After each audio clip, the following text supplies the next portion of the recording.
देखिए आज का टॉपिक है आपका सी परिपथ। आपने आर परिपथ को समझ लिया, एल परिपथ को आपने समझ लिया और उसके जो रंजित है उनको ध्यान रखना ही है। अब तीसरा सी परिपथ। सी परिपथ के लिए क्या करेंगे, एक कैपेसिटर लेंगे,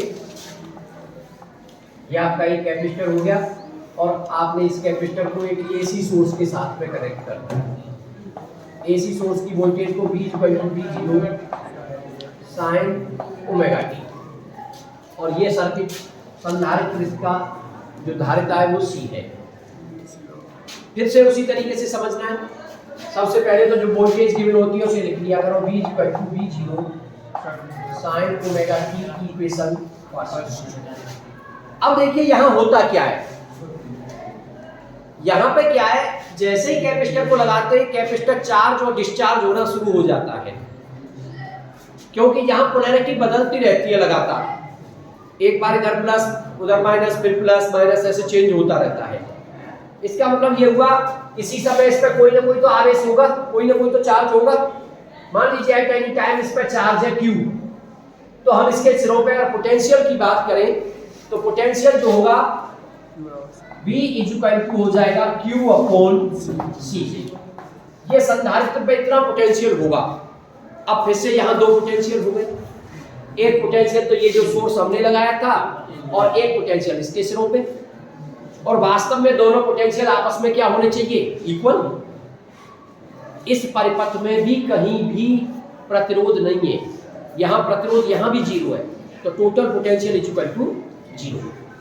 या फिर ये कहिए एक पोटेंशियल इक्वल टू दूसरा पोटेंशियल, क्योंकि उसकी पोलैरिटी अपोजिट रहेगी। तो इस हिसाब से अगर हम देखें तो आप ये कह सकते हो कि भाई ये वाला जो बी है, ये जो बी लेके चल रहे हो आप, या ऐसे कह दीजिए इसको आप बी ने दिखा करके वैसे ही बोल दो, संधारित्र के सिरों पर संधारित्र के सिरों पर विभवांतर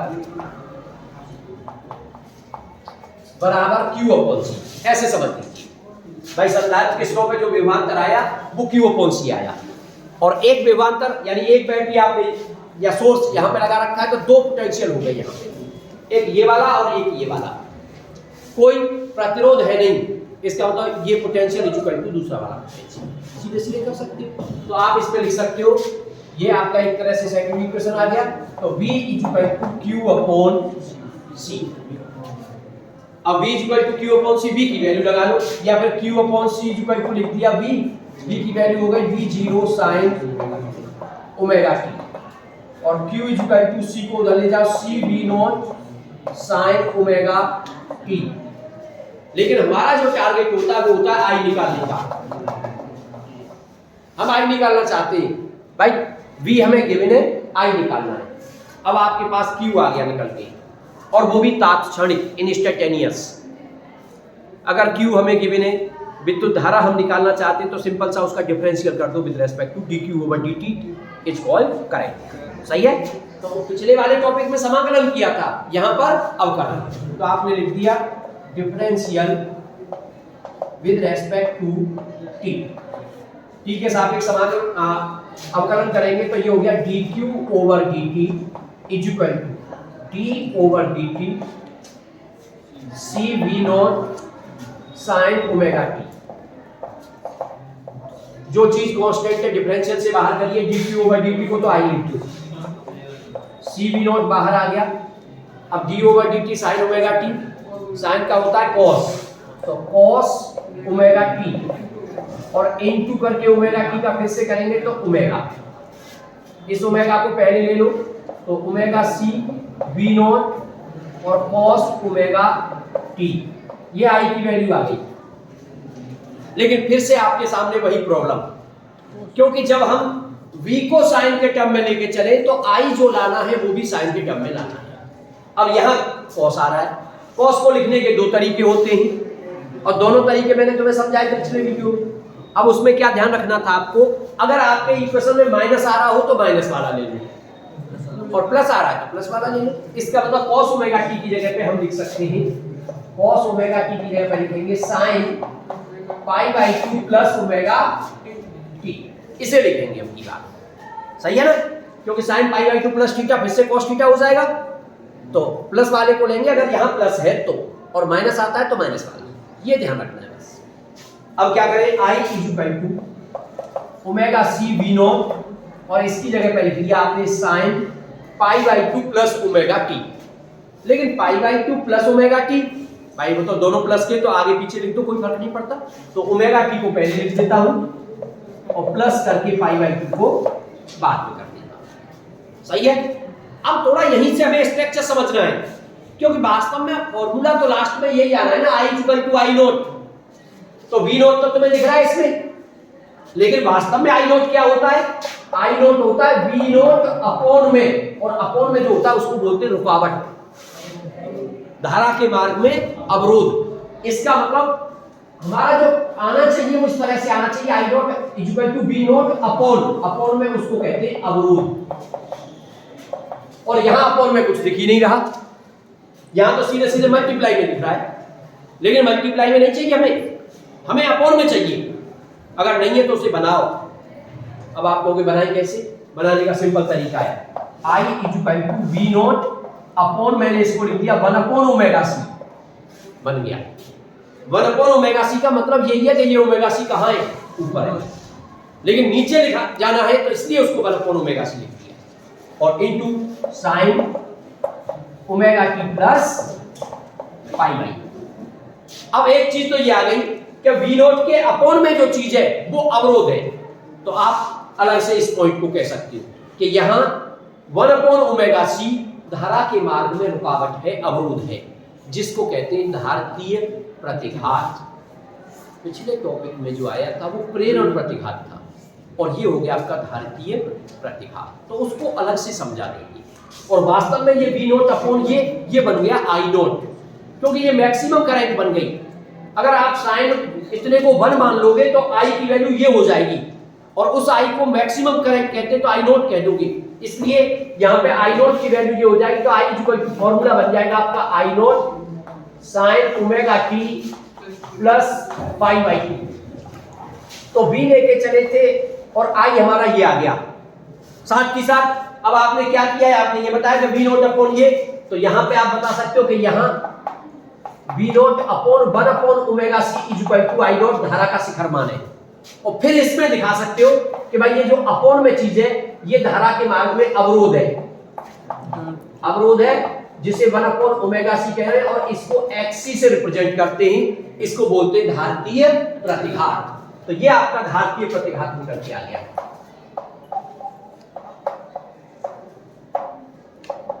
तो धारतीय प्रतिघात का फॉर्मूला अलग से आ गया, xc equal to 1 upon omega c, और चाहो तो 1 अपॉन 2 पाई f c। ये c सर्किट में धारतीय प्रतिघात निकल के आ गया। जिस तरह से आपने L सर्किट में प्रेरण प्रतिघात निकाला था, आपने उसको फ्रीक्वेंसी में भी कन्वर्ट कर दिया। इसी के साथ साथ आप ग्राफ खींचने की बात करें xc और फ्रीक्वेंसी के बीच में, तो रेसिप्रोकल दिख रहा है भाई, xc is proportional 1 upon f, reciprocal दिख रहा है, तो ग्राफ भी आपका एक तरह से वो रेक्टेंगुलर हाइपरबोला बोलते हैं ना जिसको, उस तरीके से आ जाएगा। तो ग्राफ आपका इस तरीके से दिखाएगा, यानी फ्रीक्वेंसी बढ़ने के साथ एक्सी क्या होगा, घटेगा, ठीक है ना। तो इस तरीके से आप ग्राफ को भी शो कर सकते हैं। अभी हालांकि मैं धारतीय प्रतिघात की बात फिर से करूंगा, जैसे कि प्रेरण प्रतिघात के लिए हमने डीसी के लिए किया था ना, डीसी के लिए फिर से समझेंगे, लेकिन उसको बाद में पहले इस टॉपिक को कंप्लीट कर लिया जाए। तो अब हमारा फॉर्मूला तो ये बन गया, इसको और इसको देख करके जो रिजल्ट आता है, जो कि इंपॉर्टेंट रिजल्ट है, वो क्या है भाई, यहां वोल्टेज है साइन ओमेगा टी और करंट आ रही है sign omega T plus pi by 2। आप सीधे सीधे कह सकते हो अब सी सर्किट में धारा आ गई है, सी सर्किट में धारा आ गई है कितने एंगल से, पाई बाई 2 एंगल से। या फिर ऐसे भी बोल सकते हो सी सर्किट में वोल्टेज पीछे है कितने एंगल से, पाई बाई 2 एंगल से। तो ये जो तीन रिजल्ट आए ना, ये तीनों रिजल्ट बहुत इंपॉर्टेंट रिजल्ट है। कभी कभी तो एक नंबर में क्वेश्चन वैसे ही दे देता है, अदरवाइज इनकी जरूरत हमें पड़ती रहती है। और वो तीन रिजल्ट कौन से हैं, एक बात अलग से बता रहा हूं। देखिए आर के लिए, आर परिपथ के लिए बी और आई समान कला में, अगर एल परिपथ के लिए कहोगे तो बी आगे है कितने से, पाई बाई 2 से। और सी सर्किट की बात करोगे तो आई आगे है कितने से, 5/2। तो 3 रिजल्ट ये आए हैं आपके सामने। ये तीनों रिजल्ट आपके दिमाग में हर समय रहने चाहिए। इनकी जरूरत आपको आगे के डेरिवेशनों में पड़ने वाली है, क्योंकि आगे के जो डेरिवेशन सॉल्व होने वो इन्हीं तीनों से सॉल्व होने।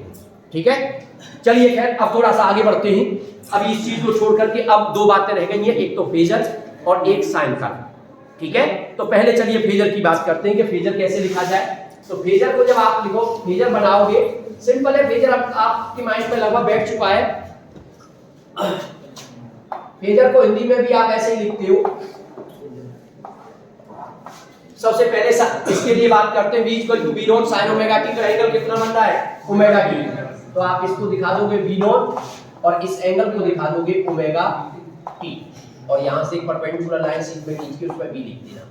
अब बात आएगी i की। तो i अब आपको दिख रहा है π/2 एंगल से आगे है, किससे, v0 से। तो अब v0 वाली लाइन जो है, यानी ओमेगा की एंगल वाली जो लाइन है, उस पर 90 डिग्री का एंगल बनाते हुए एक लाइन खींचेंगे।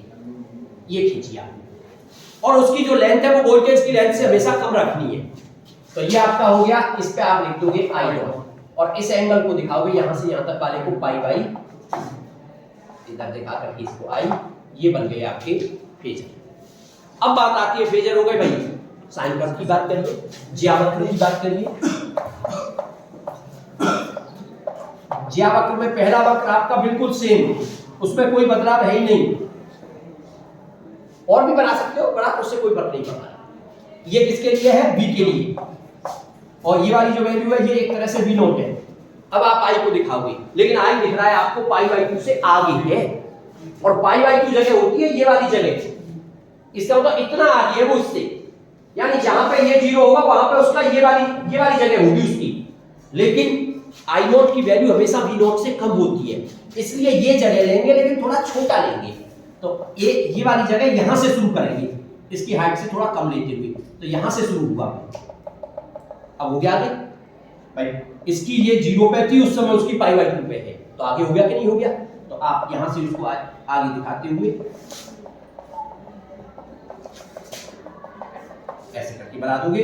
ये ग्राफ आपका किसके लिए हो गया, i के लिए। तो इस तरीके से आपने साइन कर्व भी बना दिया, आपने फेजर भी समझा दिया, आपने दोनों में कला में किस तरह से डिफरेंस है दोनों इक्वेशनों से सॉल्व करके आपने बता दिया कि भाई कौन आगे है कौन पीछे है।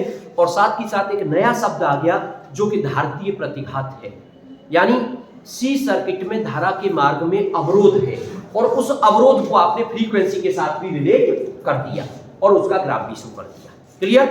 अब जो हमारा काम बचा है वो इस टॉपिक से अलग का काम है, वो एक कॉन्सेप्ट है न्यूमेरिकल सॉल्व करने वाला, और कभी कभी 1 नंबर में क्वेश्चन भी बना देते हैं, ज्यादातर कंपटीशन में उस पर क्वेश्चन पूछा जाता है। और वो तुम्हें समझना है डीसी करंट के लिए, कि भाई डीसी करंट के लिए ये जो हमारा सी सर्किट होता है या कैपेसिटर होता है वो किस तरीके से काम कर रहा है, या उसका जो धारतीय प्रतिघात है वो किस तरह से काम कर रहा है, उस चीज को अब हमें समझना है। तो सबसे पहले मैं डीसी की बात करूं तो देखिए, डीसी के लिए आप यहीं पे ले लेते हैं उसे,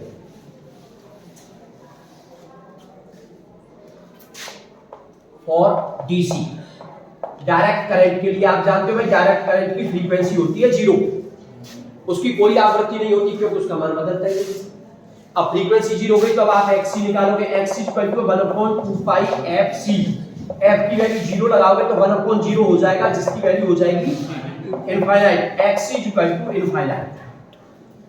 इनफाइनाइट का मतलब हो गया अनंत प्रतिरोध, अनंत अवरोध। इसका मतलब ये हुआ कि प्रतिरोध इतना ज्यादा हो गया कि वो डीसी करंट को अपने अंदर से होकर के जाने नहीं देगा। सीधी सी बात हो गई। अगर कहीं कैपेसिटर लगा है और डीसी करंट है, डीसी करंट का मतलब बैटरी लगी हुई है या एक सेल लगा हुआ है, तो कैपेसिटर की ब्रांच जो होगी ना उसमें कभी करंट नहीं जाएगी, क्योंकि उसका प्रतिरोध अनंत है, उसका अवरोध अनंत है। यानी किसका काम कर रहा है, ओपन सर्किट का। वो किसका काम कर रहा था, शॉर्ट सर्किट का। यानी वो कर रहा था कि टोटल करंट मेरे अंदर से होके जाएगी, और ये कह रहा है कि कोई भी करंट मेरे अंदर से होकर के नहीं जाएगी। ये कह रहा था डीसी करंट के लिए। तो वो शॉर्ट सर्किट का काम कर रहा था, बाईपास का काम कर रहा था, सारी करंट को अपने अंदर से भेज रहा था, और ये करंट को रोक रहा है, इसके अंदर से बिल्कुल भी करंट नहीं जाएगी। समझ गए ना। तो पहली बात तो आप ये समझे। अब बात आती है एक न्यूमेरिकल लेकर के इसको समझा जाए, इस चीज को क्लियर किया जाए। तो देखिए एक छोटा सा न्यूमेरिकल लेकर के मैं इसको समझाता हूं आपको।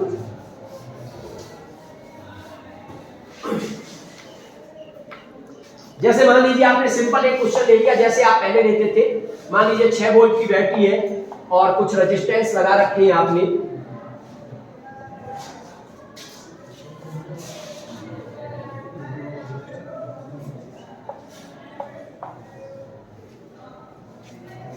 ऐसा करके रेजिस्टेंस लगा रखे। अब तुमसे पूछा जाए सब 1 1 ओम के लिख दो आप, 1 1 1 1 1 1, सभी 1 1 ओम के रेजिस्टेंस है। और अब आपसे कहा जाए कि विद्युत धारा बताइए सर्किट में क्या होगी, तो थोड़ा सॉल्व करना पड़ेगा आपको। सॉल्व कैसे करोगे, देखिए आप यहां से यहां तक एक ही तार, तो 1 1 1 3 हो गया, लेकिन ये जो 1 1 1 करके 3 आएगा वो इसके साथ पैरेलल में हो जाएगा। तो 1 को और 1/3 को पैरेलल में सॉल्व करोगे आप, तो 1 और 1/3 भाई 1 1 1 तो 3 हो गया। तो आप 1/c 1/r मानो रेजिस्टेंस है, r 1/1 प्लस 1/3, तो 3 और 3 प्लस 1 तो 4/3, लेकिन 1/r की वैल्यू तो r हो जाएगा 3/4। 3/4 कहां तक सॉल्व हो गया, यानी ये 3 सॉल्व हो गए और उसके साथ में ये सॉल्व हो गया। अब इन 4 की जगह एक रेजिस्टेंस आएगा इतने का, तो 1 प्लस ये, तो 1 और 1 2 प्लस 3/4, तो ये आ जाएगा 2 प्लस 3/4, 4 यहाँ पर 4 इतना प्रतिरोध निकल के आ गया आपका। और आप कर सकते हो उसको, उसमें कहीं कोई परेशानी नहीं है, ठीक है। अब आप विद्युत धारा निकालोगे तो I = V/R, V की वैल्यू 6/R की वैल्यू 11/4, 24/11 एम्पियर, ये आंसर आ गया। ये थी भाई नॉर्मल बात, जो कि आपने तीसरे चैप्टर में पहले पढ़ रखी है, इसलिए मैंने उसको स्पीड में किया है। अब आते हैं अपने कॉन्सेप्ट में। मान लो यहां पर क्या किया, इस ब्रांच में एक कैपेसिटर और लगा दिया और उस पर लिख दिया 1 माइक्रोफैराड। उस पर कितना भी लिख दे वो माने नहीं रखता है, लेकिन कैपेसिटर लग गया ये माने रखता है। और अभी अभी आपने पढ़ा है कि कैपेसिटर जिधर लगा होगा डीसी करंट उधर जाएगी नहीं, जिधर कैपेसिटर लगा होगा डीसी करंट उधर नहीं जाएगी। समझ लो वो अब आपके सर्किट में है ही नहीं। इसका मतलब यहां से चलने वाली जो करंट थी वो ऐसे गई, लेकिन उधर जा नहीं सकती, तो इधर ही आ गई करंट और ऐसे घूम के यहां आ गई। ये आपका सब कुछ हट गया सर्किट से। बात समझ में आ गई कि नहीं? यानी उसने ओपन सर्किट का काम कर दिया, ओपन सर्किट बीच में से कट कर देना, सही है ना, खुले परिपथ का काम कर रहा है। इसका मतलब सीधे सीधे कितना बचा, 1 1 और 1 3 और 3 दूनी 6, काम खत्म। अब आपका रेजिस्टेंस अब जो करंट होगी वो 6/3, तो 2 एम्पीयर करंट आपकी आ जाएगी। तो आप समझे क्या, अगर मैं फाइनल रिजल्ट की बात करूं तो वो क्या समझे, अगर कहीं इंडक्टर कॉइल लगी हुई है डीसी बैटरी के साथ में किसी ब्रांच में, तो टोटल करंट को, अगर तुम्हें लग रहा है कि कुछ करंट इधर इंडक्टर कॉइल से जानी चाहिए, कुछ आगे जानी चाहिए, तो आगे करंट नहीं भेजनी, हमें टोटल करंट को इंडक्टर कॉइल से भेजना है, वो शॉर्ट सर्किट होता है। और अगर कैपेसिटर लगा है तो कैपेसिटर की तरफ बिल्कुल करंट नहीं भेजनी है, समझ गए, यानी उसको सर्किट से हटा दूंगा। तो कोई भी न्यूमेरिकल ऐसा आ जाए, इन दोनों कॉन्सेप्टों का ध्यान रखिए। और इस तरह के न्यूमेरिकल अक्सर आजकल दे देते हैं बोर्ड के एग्जाम में, ठीक है। तो कॉन्सेप्ट आपकी समझ में आ गया और 3 सर्किट आपके कंप्लीट हो गए। और तीनों सर्किटों में से जो रिजल्ट आया है वो जो अभी मैंने बताया था, सेम फेज वाला, या π/2 फेज से वोल्टेज आगे है, या π/2 फेज से करंट आगे है, ये तीनों रिजल्ट आपको ध्यान रखने, क्योंकि आगे आने वाले जो डेरिवेशन है वो इन्हीं से सॉल्व होंगे और फेजर की हेल्प से सॉल्व होंगे, ठीक है।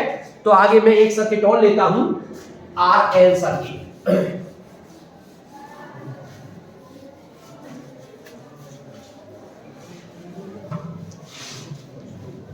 और वास्तव में जब आप पढ़ोगे एलसीआर सर्किट, तो एलसीआर सर्किट सबसे इंपॉर्टेंट टॉपिक है इन सर्किटों में, और अक्सर वो पूछा जाता है। अब हम बात करते हैं आरएल सर्किट की। देखिए अब जो सॉल्यूशन होना है, अब फेजर से सॉल्व होना है क्वेश्चन। तो आरएल सर्किट जब पूछा जाएगा तो आप बता दोगे कि चित्र में एक ऐसा परिपथ दिया गया है जिसमें एक प्रतिरोध और एक इंडक्टर कॉइल लगी हुई है, और आप उसे लगा भी दोगे। तो आपने एक तो प्रतिरोध लगा दिया और एक इंडक्टर कॉइल लगा दी, और उसके साथ में आपने थोड़ा बड़ा बनाते हुए एक जोड़ दिया AC सोर्स, ये जोड़ दिया, और पूरा का पूरा डेरिवेशन एक तरह से फिगर में ही सब कंप्लीट हो जाएगा, बाकी तो फॉर्मेलिटी करना रह जाता है। ठीक है, अब इस पे क्या लिख दोगे, V equal to V0 sin omega T, और तुरंत यहां भी लिख दिया करो शुरुआत में V equal to V0 sin omega T equation first. अब देखिए यहां दो रेजिस्टेंस, एक रेजिस्टेंस है और एक इंडक्टर कॉइल है, इसका मतलब दोनों पर मान लीजिए रेजिस्टेंस को आप R कह रहे हो, इसको L कह रहे हो, तो ये जो वोल्टेज है ये इन दोनों पे डिस्ट्रीब्यूट हुआ होगा, या इनका कुछ पोर्शन जैसे भी होता है रूल से, तो इसके सिरों पे आपने जो पोटेंशियल है उसको मान लिया VR, और इसके सिरों पे जो पोटेंशियल है उसको मान लिया आपने VL। R के सिरों पे पोटेंशियल को VR और L के सिरों पे पोटेंशियल को VL, और रिजल्टेंट पोटेंशियल कितना है V। अब क्या करना है आपको, अब आपको फेजर की हेल्प लेनी है, और फेजर की हेल्प में भी आपको देखना है कि अगर R परिपथ होता है तो धारा, मान लो परिपथ सर्किट में धारा आई है, मैं डायरेक्शन नहीं दिखा रहा हूं, एट एनी टाइम हमने मान लिया कि धारा कितनी है आई, और अब मैं प्रतिरोध, इसके लिए प्रतिरोध के लिए दिखाना चाहता हूं, प्रतिरोध के लिए वोल्टेज और करंट को शो करना चाहता हूं, तो आप क्या करोगे, एक ही डायरेक्शन में या एक ही लाइन पर शो कर सकते हो, यानी आपने दिखा दिया कि साहब ये VR है और इधर ही I है, ये दोनों एक डायरेक्शन में मैंने दिखा दिए। एक डायरेक्शन में क्यों दिखाए हैं, क्योंकि ये फेजर है VR और I की, फेजर का मतलब है ये सेम फेज में है। भाई आप जानते हो, क्योंकि प्रतिरोध के लिए आपने रिजल्ट पढ़ा था, वहां पे V और I सेम फेज में होते थे, लेकिन अब प्रतिरोध के लिए V क्या है, VR, और करंट I, तो सेम फेज के लिए उनको एक ही डायरेक्शन में शो कर दिया। अब आगे बढ़ते L पे, L पर क्या होता था भाई, I तो जैसे है वैसे ही रहेगा, तो I तो यही रहा। अब L यानी VL, L सर्किट में क्या होता है, L सर्किट में वोल्टेज आगे होता है, आगे होने का मतलब ऊपर, तो आप VL को ऊपर की तरफ दिखाओगे, ये हो गया आपका VL, कितने से आगे होता है, π/2 से। तो आपने दोनों के लिए इसी फिगर में शो कर दिया, और अब इसका अलग से यहां सर्किट बना सकते हो। अलग से सर्किट क्या बनाओगे, अब आपने एक अलग से बना करके, यानी आपने इसी पे I दिखा दिया, और I जिस पर है उसी पर है आपका VR और I सेम फेज में, और इस I के ऊपर π/2 एंगल पे इसको दिखा दिया VL, और ये आपका π/2, ये फेजर आ गया एक तरह से। देखिए कोई दिक्कत अगर आपको दिख रही है तो, दोनों फिगर को कंबाइन कर दिया मैंने इसमें, I और VR एक ही लाइन पे, और VL को उससे आगे। इसका मतलब आप ये भी कह सकते हो कि VL VR से भी π/2 से आगे है। अब आपको इनका रिजल्टेंट निकालना, जैसे कि वेक्टर में रिजल्टेंट निकालती थी, तो रिजल्टेंट निकालने के लिए पैरेललोग्राम, यानी आपने इसका समांतर चतुर्भुज वाला नियम बनाते हुए, और अगर दो वेक्टरों को किसी समांतर चतुर्भुज की दो भुजाओं से प्रदर्शित किया जा रहा हो, आसन भुजाओं से, तो उसके कटान बिंदु से जाने वाला जो विकर्ण होता है उनके परिणामी सदिश को प्रदर्शित करता है। तो इससे जाने वाला जो विकर्ण है ये परिणामी सदिश, जिसको आप क्या कहोगे एक तरह से V, ये V को प्रदर्शित करेगा, उस रिजल्टेंट को प्रदर्शित करेगा। अब अगर ये रिजल्टेंट करंट के साथ फाई एंगल बना रहा है, तो ये तो हो गया आपका फाई, और तुम्हें एक चीज और दिख रही है कि V जो है I से फाई कोण से आगे है, पीछे नहीं है, आगे। अगर नीचे आता V तो आप कहते पीछे।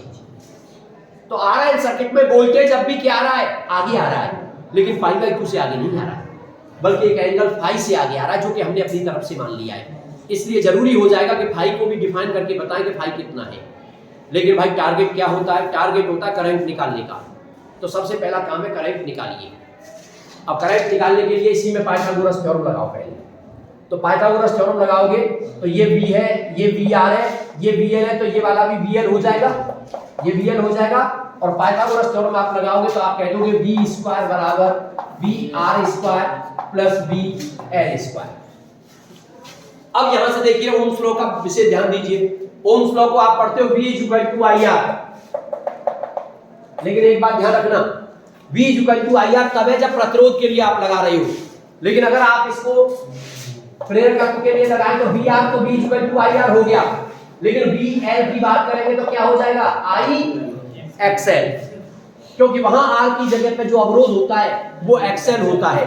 और अगर मान लो जरूरत पड़ रही हो तो इस टॉपिक पे नहीं, आने वाले टॉपिक पे पड़ेगी वीसी, तो वो हो जाएगा आई एक्ससी। ये विशेष ध्यान रखना है आपको, मतलब कोई नया फॉर्मूला नहीं है, बस ओम्स लॉ ही है। बस अवरोध को जो तुम आर कहते थे वो आर की बजाय एक्सएल आ गया, एक्ससी आ गया, और हो सकता है आगे जेड आ जाए। ठीक है, तो अब क्या करोगे भाई, तो यहाँ पे आप चाहो तो साइड में दिखा सकते हो V R is equal to I R और V L is equal to I XL. अब यहाँ V square is equal to V R की जगह पे I square R square plus V L की जगह पे I square X L square. I square common ले लो भाई, R square plus X L square, ये वी स्क्वायर है, हमें आई की वैल्यू चाहिए तो आई स्क्वायर इक्वल टू हो गया V square upon R square plus X L square. I चाहिए तो आई इक्वल टू रूट लेंगे तो बी का रूट बी आ गया और इन पर रूट आ गया R square plus X L square. ये आपका आई का फॉर्मूला आ गया करंट निकालने का, यानी इस सर्किट में करंट की वैल्यू इससे निकल के आएगी। लेकिन आप अच्छी तरह से जानते हो हमेशा करंट इक्वल टू क्या होता है, वोल्टेज अपॉन में क्या चीज होती है, अपोज ऑफ करंट, अवरोध। लेकिन जब आर एल सर्किट होता है यानी प्रतिरोध के साथ अगर कोई और आ जाता है तो वहां अवरोध का नाम होता है प्रतिबाधा, इंपीडेंस। इसलिए आप कह सकते हो कि यहां रूट में R square plus X L square क्या चीज है, धारा के मार्ग में अवरोध है, और इस अवरोध को प्रतिबाधा कहते हैं। तो प्रतिबाधा जेड बराबर हो गया रूट में R square plus X L square. तो ज्यादातर ये जो क्वेश्चन आएंगे ना इनमें तुमसे यही कहेगा कि प्रतिबाधा के लिए फॉर्मूला ड्राइव करिए, इंपीडेंस के लिए फॉर्मूला ड्राइव करिए, तो आप यहां तक सॉल्व करोगे और बी के नीचे जो चीज होगी उसी को लिख दोगे। इस परिपथ में ये धारा के मार्ग में अवरोध है जिसको हम प्रतिबाधा कहते हैं, डिनोटेड बाय जेड, और जेड से प्रदर्शित करते हैं Z is equal to root में R square plus X L square. यही प्रतिबाधा हो गई, ये प्रतिबाधा के लिए आपका फॉर्मूला निकल के आ गया। और अगर चाहते हो तो जेड बराबर रूट के अंदर आर स्क्वायर और एक्सएल की वैल्यू होती थी ओमेगा एल, तो एक्सएल तो ओमेगा स्क्वायर एल स्क्वायर।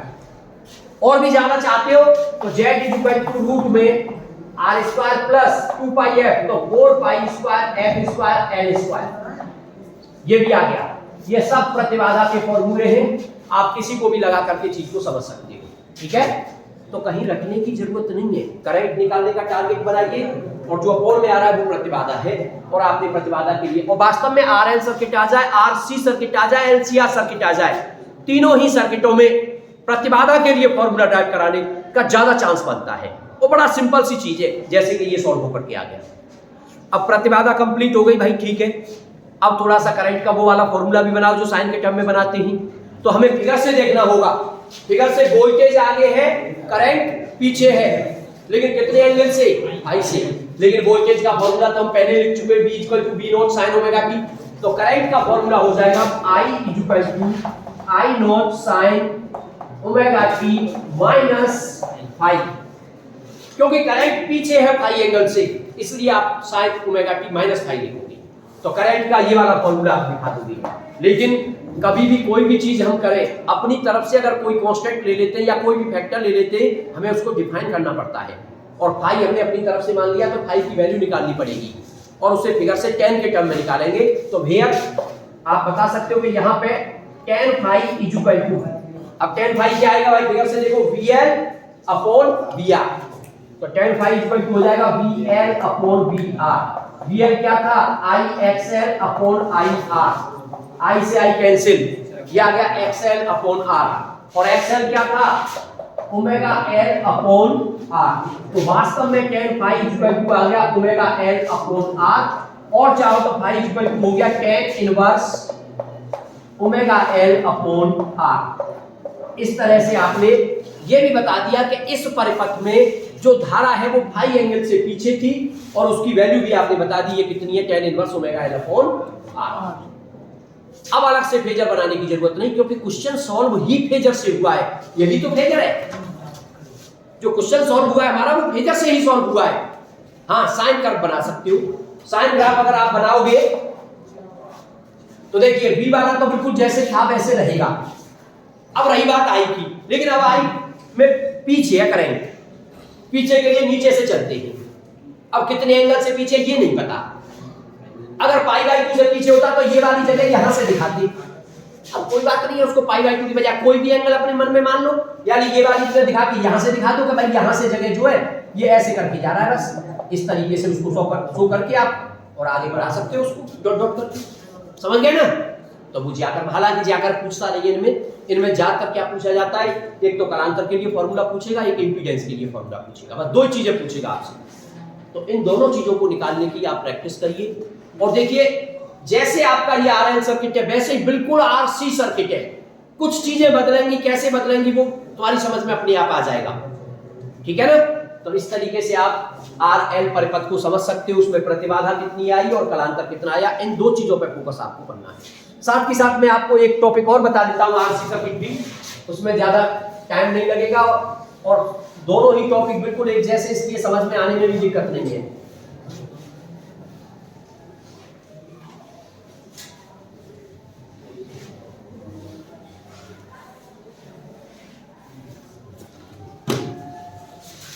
देखिए केवल 5 मिनट में आपका आरसी सर्किट हो जाएगा, क्योंकि चीजें आप समझ चुके हैं। आरसी सर्किट की बात करते हैं तो अब की बार आपको एक ऐसा सर्किट तैयार करना है जिसमें एक तो प्रतिरोध लगा हो और एक कैपेसिटर लगा हो। आपने प्रतिरोध पे R लिख दिया, इस पे C लिख दिया और इसके साथ थोड़ा बड़ा बनाना, एक AC सोर्स लगा दिया। ये आपका AC सोर्स हो गया V naught sine omega T, जैसे पहले करते थे। और तुरंत यहां भी लिख दिया V naught sine omega T, equation first. अब R के लिए रिजल्ट आप जानते हो, V और I सेम समान कला में होते हैं। तो R पे जो पोटेंशियल है उसको मान लिया VR और C पे पोटेंशियल को मान लिया VC। R के लिए लिखोगे तो ऐसे करके VR दिखा दिया और इसी तरह से एक लाइन दिखा देंगे I, समान कला में हो गई। लेकिन अब C के लिए क्या होता है? C के लिए क्या होता है बताइए? करंट आगे होती है और वोल्टेज पीछे होती है। अब करंट जैसे, अब तुमने करंट को यहां ऐसे ले लिया है, अब इसको नहीं बदल सकती हम, क्योंकि करंट को ले चुके, तो करंट को हम ऐसे ही रखेंगे I। लेकिन वोल्टेज पीछे होती है, तो अब वोल्टेज को पीछे के लिए नीचे दिखाना पड़ेगा VC और एंगल दिखाओगे आप पाई बाई। ये चीज अगर आपकी समझ में आ गई इसी फिगर में, पूरा डेरिवेशन हो चुका, केवल अब तो फॉर्मेलिटी बाकी रह गई है। अब क्या करना है? दोनों को कंबाइन, दोनों का कंबाइन फेजर कैसे बनाओगे? VR I। तो अब आप एक ले लोगे, इस पे आपने VR दिखा दिया और उसी पे पीछे की तरफ I दिखा दिया, लेकिन VC उस पे नीचे की तरफ होता है तो VC को नीचे की तरफ दिखा दिया। केवल फॉर्मूला जो डेरिवेशन है वो क्या बदला है? पहले वाले फिगर में ये ऊपर आ रहा था VL, यहां पर ये नीचे आ गया है।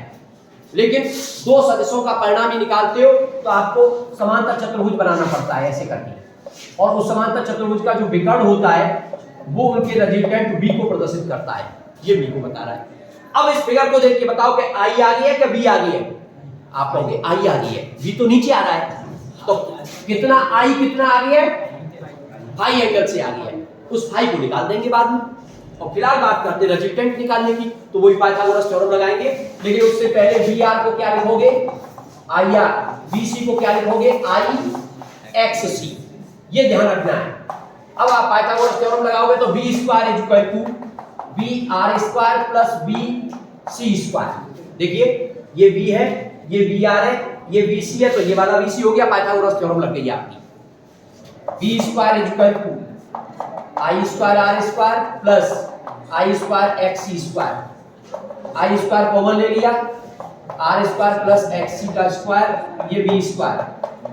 I स्क्वायर इक्वल टू हो गया V square upon R square plus XC square. और मुझे चाहिए I, तो I equal to V upon root के अंदर R स्क्वायर प्लस XC का स्क्वायर। ये आपकी करंट का फॉर्मूला आ गया। लेकिन वास्तव में यहां जो पूछेगा, तुमसे पूछेगा प्रतिबाधा बताइए इस परिपथ की। और प्रतिबाधा होता है धारा के मार्ग में अवरोध, और अवरोध होता है V के अपॉन में जो आता है। तो आप कह लोगे यहां V के अपॉन में जो चीज आ रही है ये प्रतिबाधा है। तो इस परिपथ की जो प्रतिबाधा आ गई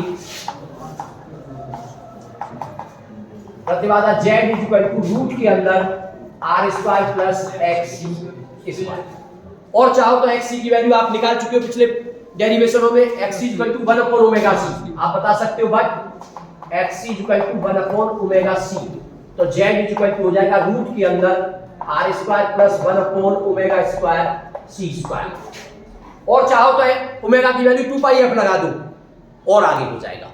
तो इस तरीके से प्रतिबाधा का फॉर्मूला ड्राइव कर दिया है। अब आप करंट का वो फॉर्मूला लिखना चाहते हो, तो अब करंट का फॉर्मूला, करंट अब आगे है, देखो करंट ऊपर है, वोल्टेज नीचे है, तो अब आपका फॉर्मूला बन जाएगा I equal to I naught sin omega t plus phi. अब माइनस नहीं बनेगा क्योंकि करंट आ गया वोल्टेज से, भाई वोल्टेज तो हमारा पहले से लिखा हुआ है ओमेगा t, हमें तो करंट का बनाना है, अब आ गया तो प्लस फाइव और पीछे होता तो माइनस फाइव, लेकिन फाई अपनी तरफ से माना उसको डिफाइन करना पड़ेगा और टेन के टर्म में। तो आप बता दो कि जहां फाई यानी tan phi equal to, tan phi निकालोगे तो VC upon VR, VC upon VR, VC क्या है IXC अपॉन IR, I से I cancel, XC 1 upon omega C, तो 1 upon omega C upon R, चाहो तो टेन फाई को लिख सकते हो 1 अपॉन ओमेगा C R, और फाई लिख सकते हो tan inverse 1 upon omega C R। इस तरीके से आपने कलांतर को भी निकाल दिया। तो ये जो सर्किट पूछे जाते हैं, मैं दो ही चीज पूछता है, प्रतिबाधा का सूत्र और कलांतर, आपने बता दिया। अब रही बात फेजर की जरूरत नहीं, क्योंकि फेजर से तो सॉल्व ही किया है, ज्यादा साइन कर्व की जरूरत पड़ी तो साइन कर्व आप यहीं से बनाओगे, इसमें लेकिन करंट आगे है तो करंट को ऊपर से दिखाएंगे बस। अब ठीक है ना, ये आपके टॉपिक कंप्लीट। अब जो कल का टॉपिक है बहुत इंपॉर्टेंट है और 95% चांस रहता है उस क्वेश्चन के पूछे जाने का, और वो है आपका LCR सर्किट की प्रतिबाधा और उसका कलांतर।